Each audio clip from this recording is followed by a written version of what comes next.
Joining me now here at the desk at the New York Stock Exchange, Jay Woods, Chief Global Strategist, Freedom Capital Markets. So, Jay, one of the things you've been paying attention to is the leadership rotation. What does that tell us about where things stand in terms of this bull run we've been paying attention to? Yeah, it's healthy, but it's not going to really take us to the heights that we were hoping for. When you look at the headlines, what are making headlines? It's always those Mag 7 names, always the tech stocks. And what were the laggards last week? Well, communications, discretionary, technology, and those are the biggest weightings in the indexes. So when we talk rotation, it's healthy. We have over 68% of the S&P 500 above its 200-day moving average. Check, that's a good sign. We have 17% of the S&P 500 making new highs as of last week versus 3% making new lows. This is fantastic. You would think the markets would be skyrocketing. The S&P 500, 7,000 has become that ceiling for now, but the Dow, 50,000, and we had a third of those components making new highs, only one making a new low, and guess which one it was? Salesforce, a software stock, and software has unfortunately become the story to the downside. Okay, so I'm going to get into the high first and then the low. So that Dow 50,000, you were here when it happened. Got a hat, yeah. Yes, I know. We can write home about that, both of us. So Dow 50,000, great milestone. The S&P 500 has trouble hitting that the 7,000 milestone. What is that? How much does the Dow 50,000 milestone matter? Well, it's a big round number, but it's a new high, and the transports and the Dow are making new highs. So the things that make the things that take, the industrials, the transports, that is the essence of Dow theory. That just verifies that we are in a strong secular bull market. Now, during these secular bull markets, you have ebbs and flows, and the flow is coming out of some of those tech names. We had some great earnings. Earnings growth continues to be the story, but stocks following through on that. Meta still stumbling after a solid quarter. Microsoft didn't deserve the beatdown it suffered. The earnings were solid, but it stumbled.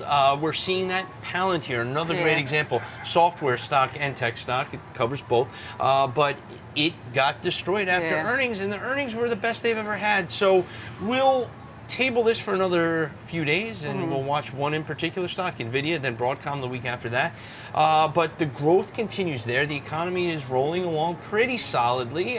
We'll see. I know retail sales were a little light just now. They were flat. Yeah. So let's watch Walmart today. But watch unemployment, jobs number Wednesday, CPI, inflationary data on Friday, and then we'll get back to focusing on the Fed. But the earnings story has been there.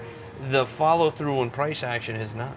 Okay, so let's go back to the point you made about Salesforce. So this week, Wedbush put Salesforce on its list, on its AI conviction list, swapping out one name for that one, and they added ServiceNow as well. Now, Salesforce has been really beaten up. Part of this SaaS apocalypse that AI is going to just destroy the software names. What do you think about all of that? SaaS apocalypse. Yes, I know it's the new phrase this year. They've been sassy, these stocks. What do I see? Well, you have to look individually. Right now, everything's getting beaten down within the sector. But you look at Salesforce, you look at Adobe, and you're like, okay, is AI coming for what they produce? And in some cases, you can make the argument, yes, AI is starting to replicate some of their advancements, and it could become generic, if you will. So there are going to be winners and losers, and right now, Salesforce and Adobe have been the two poster children for losers. Oracle, another one that has been decimated. Let's see if they can come back. There are three earnings to watch. In particular, Applovin, Unity Software, and Datadog. Those are also three big software names. They come out later today, tomorrow, Thursday. So I think the individuals within the sector are going to have to differentiate themselves, and they're going to have to do that through a guide. And we'll see how it shakes out. But right now, no one cares. They're selling software. They're rotating into some of these hardware names. You look at something like SanDisk, Micron, acting phenomenal. I think Nvidia, Broadcom can do the same when they report in 2 weeks. What do you need to see from that group? You mentioned Datadog, Applovin, to see signs of stabilization. Is this a chart story, or is this an individual company story? Right now, it's a chart story because the numbers have been there. The momentum is out of it. So what you just need to see is a guide that kind of assuages some of those fears that we see in these stocks, where the momentum is clearly out of them. Right now, the rallies that we're getting are relief rallies, meaning they are coming into pockets of overhead resistance. And then I'll give you another one outside the sector, but acting the same way. Robinhood, Coinbase, crypto-related stocks. Robinhood, they trade crypto on the platform. The stock has been crushing it fundamentally. Technically, it's disjointed. I can't wait to see their numbers and their guide coming out later, I think Wednesday after the close.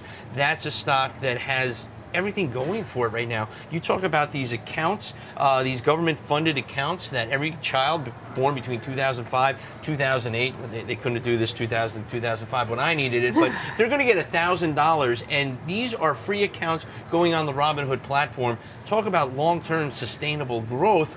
Oh my God, they were just handed a gift. So let's see what that means for Robinhood and that platform. But it's about momentum, and crypto-related and software-related are not getting that momentum. Yeah, and it seems like crypto-related is still maybe not as much in the woodshed now, but still at least close to the woodshed. Yep. I want to go back to the point you made earlier about the industrials, things that make, things that take. When you look at that and, you know, kind of the broadening out, do you see that as sustainable and durable? Yeah, I think boring is back, and you look at stocks like Coke, which reported down 4% in the pre-market, but over the long term, major breakout. Pepsi had good results last week. The industrial companies, is anyone talking about DuPont earnings? Have you covered it yet? Not yet. DD, old Dow stock breaking out to new highs. That is boring. It's not going to generate headlines, but if you want your portfolio to be safer, I think now is the time to say, look for some of those large cap names that pay a nice dividend. ExxonMobil, you know, energy, that stock broke out above 120. I think we talked about it here. Now at 150, still a great dividend. These are safe places to play while some of the, you know, dust has to settle in these names that had gone parabolic and now are coming back to earth in software. Quick thought from you on Coca-Cola. The reaction to its results, a little flat this morning, under some pressure. Yeah. Meanwhile, it was popping. It was up 13, 14% going into earnings. Yeah, it was. So I think this is a natural pullback. Look for the stock to pull back probably another few points. You want to buy it. You want to put it away long term. It's something I've held for 20 years, and it's just safe, slow, steady growth. You're never really looking at the tape. How's Coke doing today? Okay. But it's a good, you know, portfolio add, especially in some of these more uncertain times. Any final thought you want to leave us with on Cisco or any other company you're watching? Cisco, another stock making new highs, old technology, watch 85. If you look at this on a 30-year chart, Kevin, look at this, KG, look at this one later. It is a breakout above its .com era high. Yes, it's a stretch looking at that chart, but Cisco has been a silent assassin coming back, doubled since the Splunk deal went through, and it doesn't make the headlines, but slow, steady, stable growth. This stock should be a triple-digit stock within the next quarter or two. All right, thank you, Jay. You got it. Great point to leave it on. That's Jay Woods, Chief Global Strategist of Freedom Capital Markets.